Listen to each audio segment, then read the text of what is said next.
Can you tell us just a little bit about that brief itself? What are you and your colleagues arguing to the Supreme Court here? So the brief makes three main arguments. And by the way, I should say up front, I was not the primary writer of the brief. Three law professors joined it together, and all of us contributed some small part.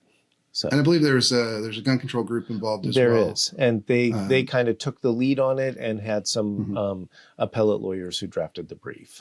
It did the primary drafting. But so what are the main argument, kind of 3 or 4 pronged argument is first that the government has a responsibility to protect, not just ensure rights and personal autonomy and freedom, but also to protect people's safety and security from each other. And that means that there has to be some regulation of violence and the means of violence because of how common shootings are and homicide and so on. So that's a big part of it. Kind of opens with the government. The Constitution contemplates that the government is there to provide for the security of the society and public safety. Secondly, before we move on from that point, because it's very relevant. The case is United States v. Rahimi, right? And we talked about it on the show before, but just to give people a brief overview, this is a case where a Texas man was subject to a domestic violence restraining order. A judge found that he was a specific threat to the mother of his child, that he was accused of committing violence against her previously. And then he was arrested and convicted under federal law for possessing a gun while being subject to that restraining order, which is a felony under federal law. After he had gone on he's accused of going on sort of a shooting spree where he attacked different people at different times, and the police went to his house and searched it, and they found the gun. I believe they found the gun nearby the restraining order. So it's very straightforward on that point. He's being, but he wasn't convicted of anything else, and he's currently facing trial for those other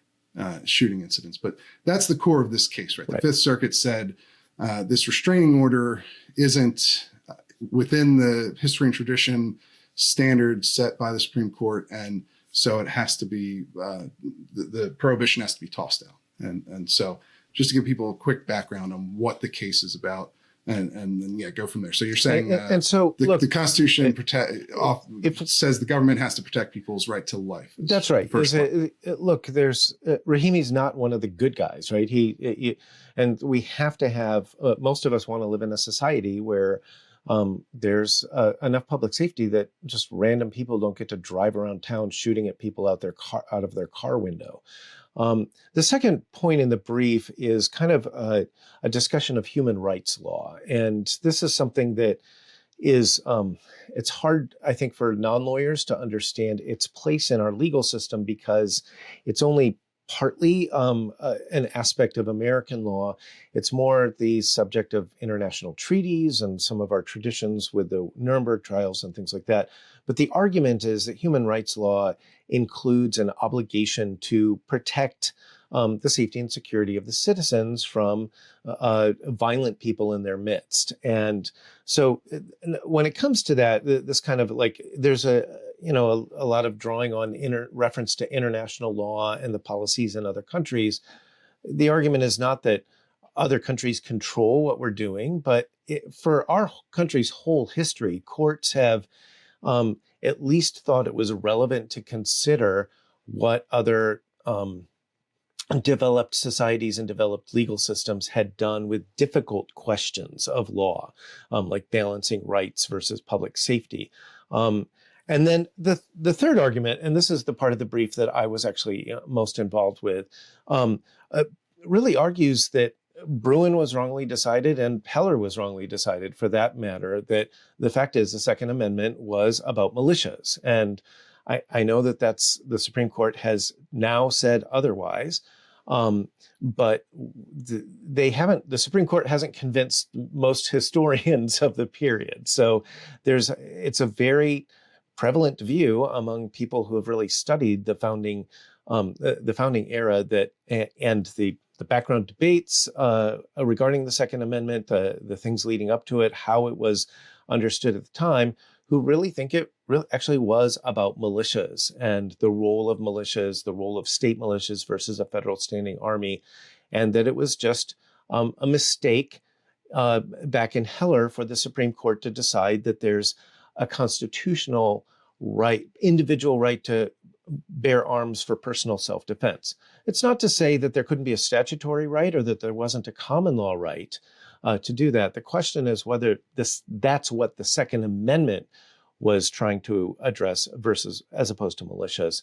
And then the last part of the brief kind of argues that even under Heller and Bruin, the statute that's being challenged in Rahimi is still valid and should be upheld. Yeah, actually, when I got to that part of the brief there at the very end, I thought there was, and we'll get into some of the other parts, but I don't want to get totally sidetracked on, relitigating Heller and Bruin. We will definitely just go through this stuff, but I do want to I just more want to give people your perspective so they can understand before we start talking about, analyzing the case and how it might go. But, there was obviously that section where you're describing why you believe Bruin was incorrectly decided and how you believe it hamstrings, governments from protecting people from dangerous individuals with firearms, right?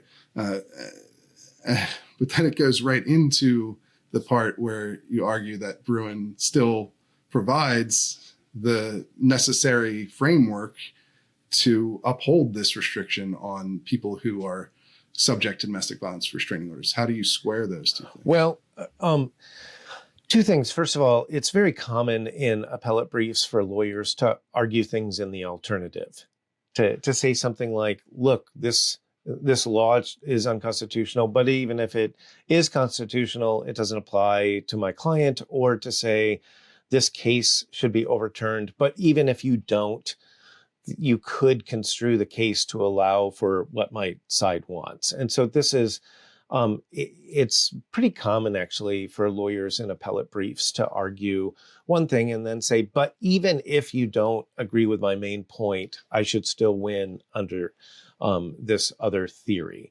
And we didn't develop the last point, the argument that it should still be upheld under even under Bruin, because we know that the government's brief is doing a fantastic job of arguing that, and a lot of other parties or amicus briefs are going to argue that more in depth. And our purpose in writing the brief was to kind of bring up the other issues.